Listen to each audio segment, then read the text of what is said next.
The space around Earth looked peaceful on Tuesday morning. Captain Jake Morrison sat in his chair on the bridge of the USS Defiant, drinking his third cup of coffee. His ship floated in Earth orbit, doing routine patrol duty. Jake had been in the Navy for 15 years, and most days were exactly like this one, boring and quiet. Then everything changed. The radar operator, a young woman named Kelly, suddenly sat up straight. Her face went pale as she stared at her screen. "Captain, I'm picking up something weird, really weird." Jake put down his coffee and walked over to her station. "What kind of weird?" "Big contacts, sir, really big.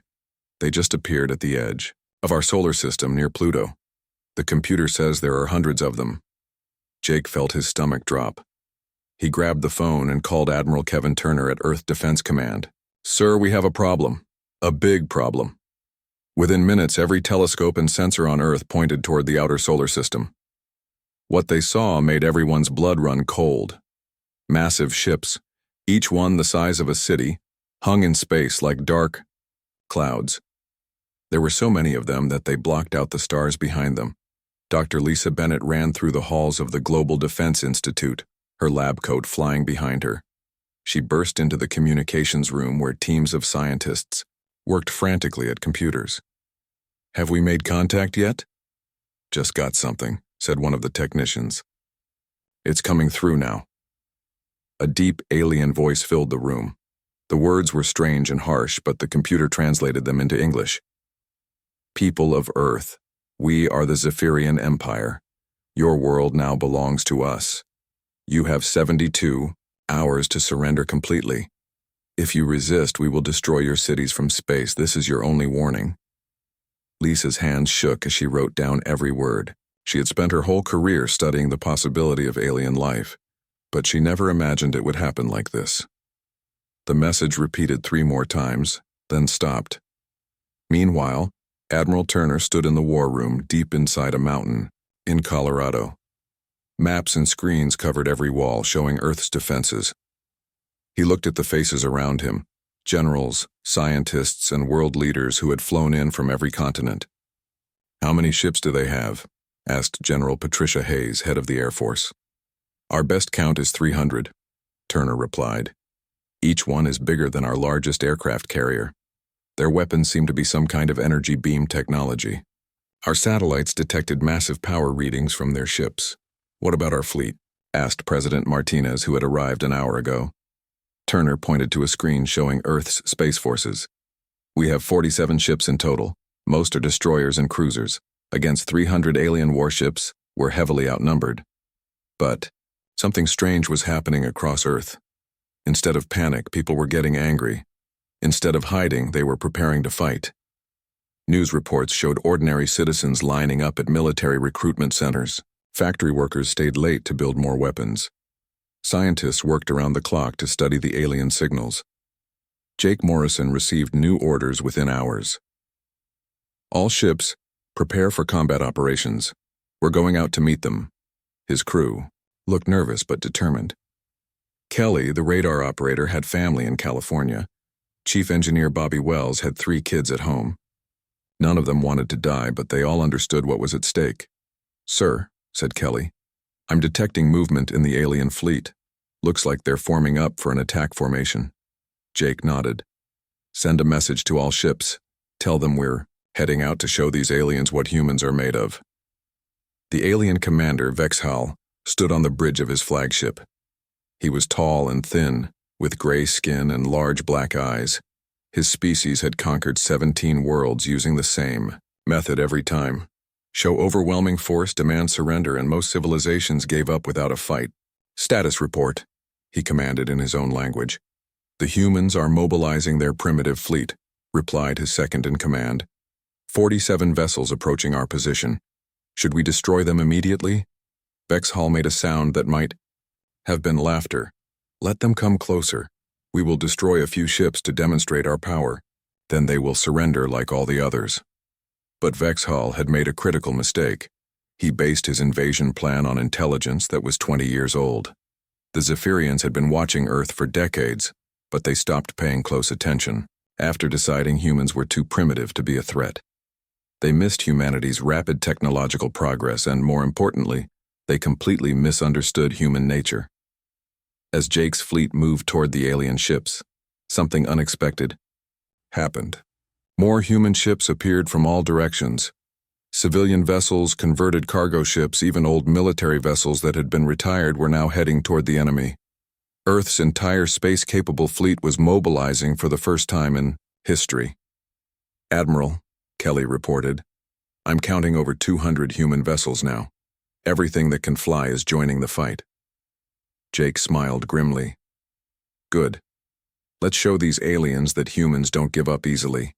The two fleets continued approaching each other through the cold darkness of space. The aliens expected an easy victory over a primitive species. The humans knew they were probably going to die, but they were determined to make the aliens pay a heavy price for Earth. Neither side fully understood what was about to happen. The Zephyrians had never fought an enemy that refused to surrender. Humans had never faced beings from another world. But both sides were about to learn something important about each other. The battle for Earth was about to begin. The first mistake the aliens made was thinking humans would panic like other species. Within 10 minutes of their arrival, every person on Earth knew about the invasion. News networks, social media, and emergency broadcasts spread the word faster than any alien computer could track. Dr. Lisa Bennett watched in amazement as her phone buzzed with messages from scientists around the world. Engineers were already sharing ideas about alien technology. Military experts posted theories about alien weaknesses. Even teenagers were creating computer programs to analyze the alien signals. "This is incredible," she told her assistant Tony. "Look at this forum. Amateur radio operators are tracking alien ship movements and sharing the data with our military. People are working together like never before." Meanwhile, Lieutenant Commander Amy Rodriguez climbed into her fighter jet at Edwards Air Force Base in California. She had been chosen to lead the first human squadron to approach the alien fleet. Her mission was simple: get close enough to study their ships and try to communicate. "Eagle Squadron, this is base control," came the voice through her radio. "You are cleared for launch. Remember, this is a reconnaissance mission. Do not engage unless fired upon." Amy's heart pounded as she launched into space with 11 other pilots behind her. They were flying humanity's most advanced fighters, but compared to the alien ships, they were like insects approaching elephants. Back on the FY alien flagship, Commander Vexhal watched the approaching human fighters with amusement. 12 primitive aircraft approaching our fleet. Shall we destroy them? "Wait," said his science officer, Kretal. "Let them come closer. We can study their technology and then eliminate them as a demonstration of our power." This was the aliens' second major mistake. They thought the human approach was desperate and unplanned. They didn't realize that every move Amy's squadron made was being carefully coordinated with teams of experts on Earth. Professor Danny Walsh sat in a room full of computers at MIT, leading a team of the world's best code breakers. They had been listening to alien communications for hours, and Danny was starting to see patterns. "I think I've got something," he announced to his team. "Their language uses mathematical structures similar to ancient Earth languages. If I'm right, we should be able to create a basic translation program." His fingers flew across the keyboard as he wrote code that might help humanity talk to the aliens. Around him, linguists from dozen countries worked on the same problem. What would have taken months for one person was being solved in hours by hundreds of brilliant minds working together. Amy's squadron reached the outer edge of the alien fleet. The alien ships were even more massive up close. Each one bristled with weapons that could probably destroy a city. But Amy noticed something interesting. "Base control. This is Eagle 1. The alien ships are staying in perfect formation. No deviation at all. They're flying like robots, not like pilots." On Earth, Admiral Turner received this information and immediately understood its importance. They're not used to unpredictable opponents. Their tactics are based on overwhelming force, not flexible combat. Turner's observation was exactly right. The Zephyrian Empire had conquered 17 worlds, but every previous enemy had either surrendered immediately or fought using predictable military tactics. No species had ever used the kind of chaotic, creative approach that humans were naturally Good at Amy received new orders through her radio. Eagle Squadron, you're authorized to begin evasive maneuvers. Show them how humans fly. Amy smiled inside her helmet. This was what she had trained for her entire life. She rolled her fighter into a spin that would make most pilots sick, then dove straight down toward the nearest alien ship before pulling up at the last second. On the alien bridge, alarms began sounding. Human fighters are approaching attack position, reported a nervous alien officer. Impossible, Vexhal replied. Their flight pattern makes no tactical sense. They're flying like madmen. That was exactly the point. Amy's squadron used every trick human pilots had learned over a century of aerial combat. They flew in ways that alien computers couldn't predict because the maneuvers seemed too dangerous or too crazy to attempt. Meanwhile, Professor Walsh achieved his breakthrough. I've cracked their basic communication system, he announced to the defense team, and I found something disturbing. The aliens have detailed files about Earth's military, but the information is 20 years old. Admiral Turner leaned forward. What does that mean? It means they planned this invasion based on outdated intelligence, Walsh explained. They think our technology and capabilities are the same as they were 2 decades ago. They have no idea what we're really capable of now. This revelation changed everything. Earth's leaders realized they had an advantage the aliens didn't know about. Human technology had advanced rapidly in the past 20 years. But more importantly, human military thinking had evolved too. Amy's squadron completed their reconnaissance mission and returned to Earth with valuable intelligence. The alien ships were powerful but predictable. Their weapons were devastating but slow to target fast-moving objects. Most importantly, the aliens seemed confused by human unpredictability. They expected us to attack in straight lines like in old war movies. Amy reported to Admiral Turner. When we started flying erratically, their targeting systems couldn't keep up. Commander Vexhal was having his first doubts about the invasion. His species had detailed plans for conquering Earth, but those plans assumed humans would behave rationally. Instead, human pilots flew like they had no regard for their own safety. Human communications were completely secure despite Zephyrian attempts to break their codes. Worst of all, the humans seemed to be learning from every encounter. Sir, reported Kretal, human activity across their planet has increased dramatically. They're mobilizing resources faster than our projections indicated was possible. Vexhal stared at the tactical display showing Earth. Instead of the panicked, disorganized response he expected, he saw a world transforming itself into a fortress in real time. Every human seemed to understand their role in the defense without needing detailed orders. This species is not behaving according to our models, he admitted to his staff. We may need to revise our timeline for conquest. But it was already too late. Humanity had seen the alien fleet, studied their capabilities, and begun adapting. The species that had spent thousands of years perfecting the art of warfare was now focused on a single enemy. The Zephyrians had awakened something they didn't understand and couldn't control. The real war was about to begin. The first real battle happened 3 days after the aliens arrived. Captain Jake Morrison stood on the bridge of the USS Defiant as his ship approached the alien fleet near Mars. Behind him flew 200 other human ships, everything from military destroyers to converted mining vessels. All ships, this is Admiral Turner, came the voice over the radio. Remember, these aliens have never fought an enemy like us. Show them what happens when they threaten Earth. Jake looked at his crew. They were scared but determined. Kelly sat at her radar station, tracking dozens of alien ships. Chief Engineer Bobby Wells kept the engines running at maximum power. Everyone knew this might be their last day alive, but nobody talked about retreating. The alien fleet moved toward them in perfect formation, just like Amy Rodriguez had reported. 3 massive ships led the attack, each one bristling with energy weapons that glowed with deadly light. Commander Vexhal watched from his flagship as the human fleet approached. Fire warning shots, he ordered. Destroy a few of their ships. The rest will surrender when they see our power. Bright beams of energy lanced out from the alien ships, destroying 2 human destroyers instantly. The explosions lit up space like small suns. On most worlds, this display would have caused the defending fleet to retreat in terror. Instead, something impossible happened. The human ships attacked. "All ships, engage the enemy," Admiral Turner commanded. "Show them no mercy." The human fleet scattered in all directions, abandoning any pretense of military formation. Ships dove toward the alien vessels from every angle, firing missiles and energy weapons.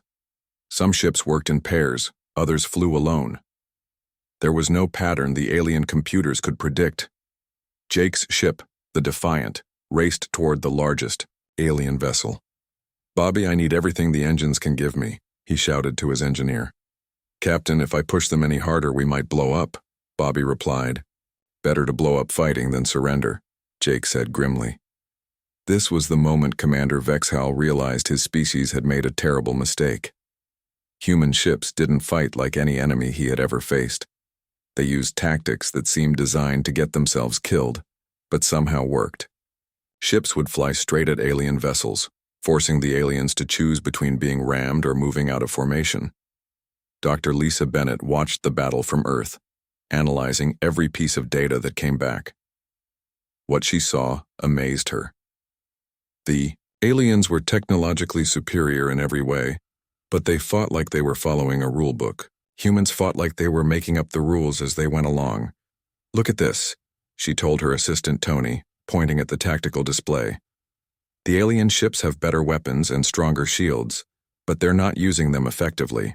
They keep trying to maintain perfect formations even when it puts them at a disadvantage." Meanwhile, the battle raged in space. The human ship Courage, commanded by Captain Steve Phillips, rammed directly into an alien cruiser. The collision destroyed both ships, but it also created a gap in the alien formation that other human vessels exploited immediately. "Did he just sacrifice his ship to create an opening?" asked Kretal, the alien science officer.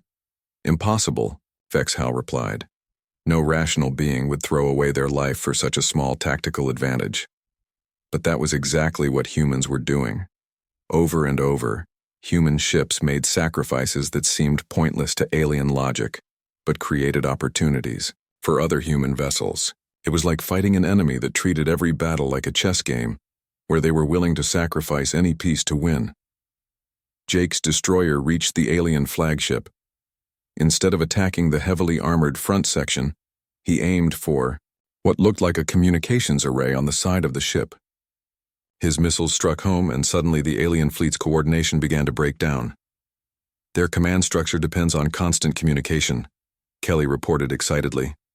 "When we damaged their communications, they started making mistakes." This discovery spread through the human fleet instantly. Every ship began targeting alien communication systems instead of trying to penetrate their heavy armor. Within minutes, the perfectly coordinated alien formation began falling apart. Back on Earth, factories that had been making cars and computers were now producing weapons and ammunition around the clock. Workers volunteered for double shifts. Engineers designed new weapons based on captured alien technology. Even children contributed by helping to organize supply deliveries. But the most surprising thing was happening in the cities. Instead of evacuating, millions of people were volunteering to join hastily organized militia units. Retired soldiers were training civilians in combat techniques. Police officers were learning how to fight against alien technology. "This doesn't make sense," reported an alien scout ship to Commander Vexhal. "The human population should be fleeing their cities and hiding. Instead, they're turning their entire planet into a military base." Vexhal was beginning to understand that humans were unlike any species his empire had ever encountered. Other civilizations had advanced technology, strong military forces, or superior numbers. But humans had something else entirely: an absolute refusal to accept defeat. The battle near Mars continued for 6 hours. When it ended, both sides had lost ships. But the strategic situation had changed completely. The alien fleet, which had started the day expecting an easy victory, now found themselves dealing with an enemy that seemed to get stronger and more dangerous with every encounter. Jake's ship limped back toward Earth with half its systems damaged, but his crew was smiling. They had proven that alien ships could be hurt, alien tactics could be countered, and most importantly, humans could win battles against technologically superior opponents. "Captain?" Kelly reported as they approached Earth. Admiral Turner is requesting a full battle report. Command wants to analyze everything that happened so they can teach other ships how to fight the aliens more effectively. Jake nodded. This was another thing that made humans different. Instead of celebrating their victory, they were already studying how to do better next time. Every battle was a learning experience. Every loss was analyzed for lessons. And every small advantage was shared with the entire human fleet. Commander Vexhall stared at his tactical displays and felt something his species rarely experienced. Fear. Not fear of death, but fear of the unknown. His carefully planned invasion was turning into something completely unpredictable, and humans were the most dangerous enemy his empire had ever faced. 3 weeks had passed since the aliens arrived, and Commander Vexhall was facing something his empire had never experienced before. They were losing. Every day brought reports of more Zephyrian ships damaged or destroyed, while human resistance grew stronger and more creative. Admiral Turner stood in the war room studying the latest intelligence reports. Human engineers had been working day and night to understand alien technology, and their efforts were paying off. "Show me the new weapons," he ordered. General Hayes pointed to a display showing Earth's latest creations. "We've combined human missile technology with captured alien power sources. The result is a weapon that hits twice as hard as anything we had before. We're also building new ships that use both human and alien systems." The speed of human adaptation amazed everyone, including the humans themselves. Factory workers who had been building cars last month were now assembling hybrid weapons that combined the best of both technologies. Computer programmers were writing software that could control alien systems better than the aliens themselves. Lieutenant Colonel Pete Johnson prepared for humanity's most dangerous mission yet. His team of Marines was about to board a damaged alien ship that had been drifting near Earth's moon. No human had ever set foot inside an alien vessel before. "Remember," Pete told his squad, "we don't know what to expect in there. These aliens might fight differently when we're on their own ship. Stay alert and watch each other's backs." The Marine transport ship docked with the alien vessel, through a hole blasted in its hull. Pete and 12 other Marines floated through the opening in their spacesuits, weapons ready. The inside of the alien ship was dark and filled with strange equipment. "This place gives me the creeps," whispered Sergeant Linda Cruz, one of Pete's best soldiers. "Everything looks like it was designed by machines, not living beings." They were right to be nervous. The aliens had never fought enemies in close quarters before. All their previous battles had been ship-to-ship combat in open space. They had no experience with the kind of brutal, close-range fighting that humans had perfected over thousands of years of warfare. The first alien they encountered was hiding behind a control panel, holding a weapon that looked like a glowing rod.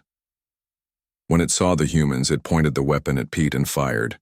A beam of energy missed Pete by inches, burning a hole in the wall behind him. Pete's response was swift and violent. Instead of taking cover and returning fire like the alien expected, he charged straight at his enemy. The alien had never seen anything like this suicidal attack and froze in surprise. Pete tackled the alien to the ground and knocked its weapon away. "They're not used to hand-to-hand combat," Pete reported over his radio. "These aliens are completely helpless once you get close to them." Dr. Lisa Bennett received samples of alien blood and tissue from Pete's mission. What she discovered changed everything humans thought they knew about their enemies. "The Zephyrians evolved on a world with low gravity and no large predators," she explained to Admiral Turner. "Their bodies are built for thinking, not fighting. They're physically weak and have slow reaction times. This information spread through Earth's military in hours. Human soldiers realized they had a massive advantage in any close combat situation. The aliens might have better technology, but humans were natural fighters who had evolved from millions of years of surviving on a dangerous planet." Meanwhile, Captain Sophie Clark led a reconnaissance team on the most important mission of the war. Using information gathered from captured alien computers, they had located the position of the Zephyrian command ship. It was hiding behind one of Jupiter's moons, protected by 50 escort vessels. "This is our chance," Admiral Turner announced to Earth's military leaders. "If we can capture or destroy their command ship, we can end this war. But it won't be easy. They're expecting us now." The plan that followed was pure human creativity. Instead of attacking with one large fleet, Earth's forces would strike from multiple directions using every type of vessel they could find. Military ships, converted civilian vessels, and even cargo haulers loaded with explosives would all participate in the assault. Jake Morrison, now promoted to admiral after his heroic actions in the first battle, commanded one group of ships approaching from the direction of Mars. Amy Rodriguez led a squadron of fighters that would attack from above Jupiter's North Pole. Dozens of other commanders coordinated their forces for the most complex military operation in human history. Commander Vexhal watched his sensors as human ships appeared from every direction around Jupiter. This was impossible according to everything his species knew about warfare. No civilization had ever coordinated such a complex attack across such vast distances. "How many human vessels are participating in this assault?" he asked his tactical officer. "Over 400 ships, sir. They're attacking us with everything they have." Vexhal felt despair creeping into his thoughts. The humans were using tactics that violated every rule of civilized warfare. They coordinated attacks across millions of miles of space. They used civilian ships as weapons. They sent soldiers into enemy vessels to fight hand-to-hand like ancient barbarians. Worst of all, they were winning. The battle around Jupiter lasted 18 hours. Human ships swarmed the alien formation like angry insects attacking from every angle. When conventional weapons weren't enough, human vessels rammed alien ships. When ships were too damaged to fight, their crews evacuated and detonated the reactors as improvised bombs. Captain Clark's team managed to board the alien command ship during the height of the battle. Fighting through corridors filled with panicked alien crew members, they reached the bridge where Commander Vexhal made his last stand. "Your species is insane," Vexhal said in broken English as human marines surrounded him. "No rational beings fight like this." "That's exactly why we're going to win," Clark replied. "You spent so much time being rational that you forgot how to be dangerous." The capture of the alien command ship marked the turning point of the war. Without their central coordination, the remaining alien vessels began retreating toward the edge of the solar system. For the first time since the invasion began, Earth was winning, but the humans weren't satisfied with just surviving. They had learned too much about alien technology and tactics to simply let their enemies escape. The key species that had been targeted for conquest was now planning to become the hunter. The final battle began at dawn on a Thursday morning. Commander Vexhal, now a prisoner aboard his own captured flagship, watched through the bridge windows as the last 60 Zephyrian ships descended toward Earth's atmosphere. His empire was making one desperate attempt to destroy humanity's homeworld before retreating forever. "Your people are about to die," he told Captain Sophie Clark, who stood guard beside his chair. "Our ships will burn your cities from orbit. All your fighting will have been for nothing." Sophie smiled coldly. "You still don't understand humans, do you? We've been preparing for this moment since day one." She was right. For 3 weeks, every person on Earth had been working toward this final confrontation. Hidden weapon systems had been built into mountains and underground bunkers. Captured alien technology had been reverse-engineered and improved. Most importantly, humanity had learned exactly how their enemies thought and fought. Admiral Turner stood in the command center deep beneath the Rocky Mountains, coordinating Earth's defense. Around him, screens showed the approaching alien fleet and the hundreds of human vessels rising to meet them.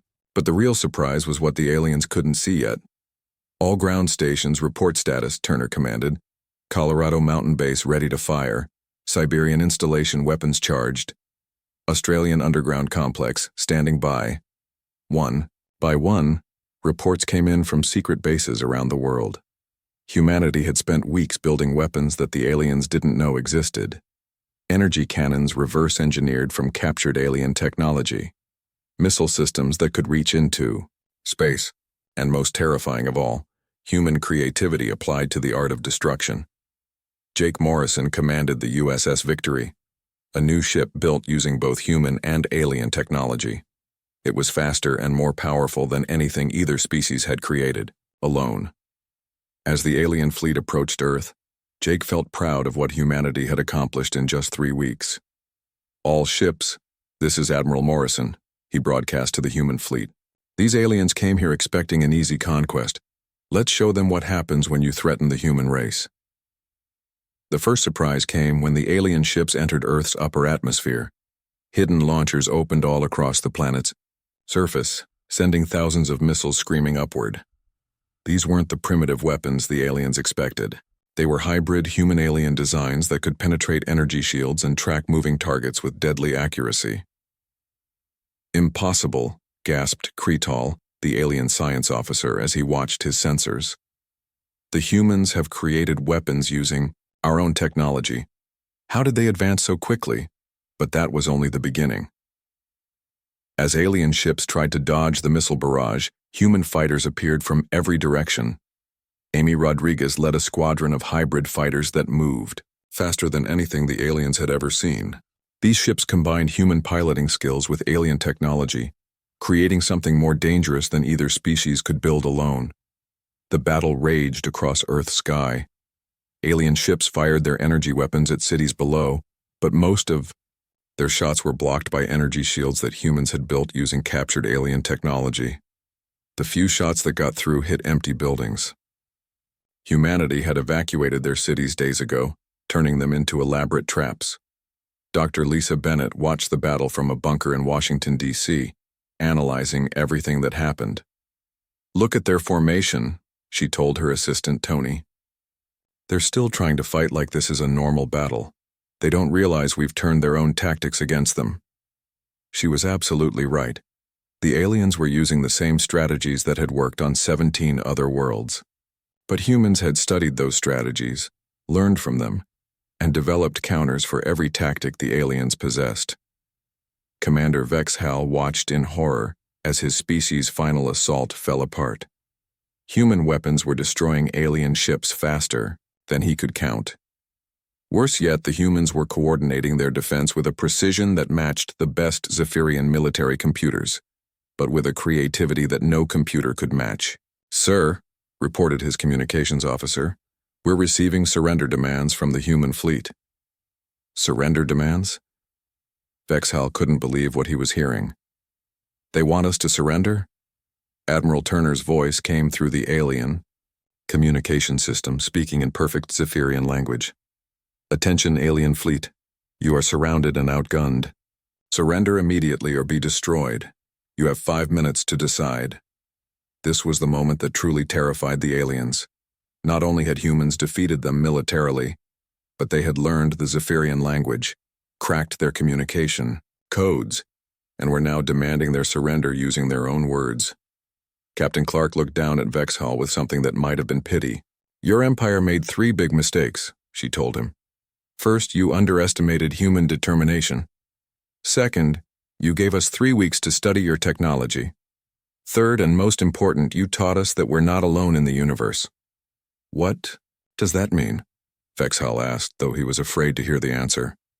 "It means we know there are other species out there now, other potential enemies, other worlds to explore. You didn't just fail to conquer Earth. You accidentally gave humanity a reason to reach for the stars." The alien fleet began surrendering one ship at a time. Faced with certain destruction, alien commanders chose to save their crews rather than die pointlessly. Within 2 hours, every remaining Zephyrian vessel had powered down its weapons and submitted to human control. But the real terror for the aliens came later, when they learned what humanity planned to do next. Dr. Bennett's final report to the Global Defense Council was clear. Earth needed to prepare for other potential threats. The galaxy was full of unknown civilizations, and some of them might be even more dangerous than the Zephyrians. "We can't just sit here and wait for the next invasion," Admiral Turner announced to world leaders. "We need to take the initiative. We need to explore space ourselves and make contact with other species before they have a chance to threaten Earth." 6 months later, Admiral Jake Morrison stood on the bridge of the Earth Starship Explorer, humanity's first vessel designed for interstellar travel. Built using captured alien technology and human engineering, it was faster and more advanced than any Zephyrian ship. "Course laid in for the Proxima Centauri system, sir," reported Navigator Kelly Watson, who had served with Jake since the first day of the invasion. "Take us out," Jake commanded. As the explorer jumped to hyperspace carrying humanity's first interstellar expedition, the Zephyrian prisoners aboard the ship shared a terrifying realization. The species they had tried to conquer was now heading into the galaxy as explorers, traders, and potentially conquerors themselves. Bexhal, now serving as an unwilling guide for human exploration, stared out at the stars and shuddered. His empire had awakened something that would change the galaxy forever. Humanity was no longer trapped on one small world. They were free among the stars, and every other civilization would soon learn what the Zephyrians had discovered too late. Humans were the most dangerous species in the galaxy.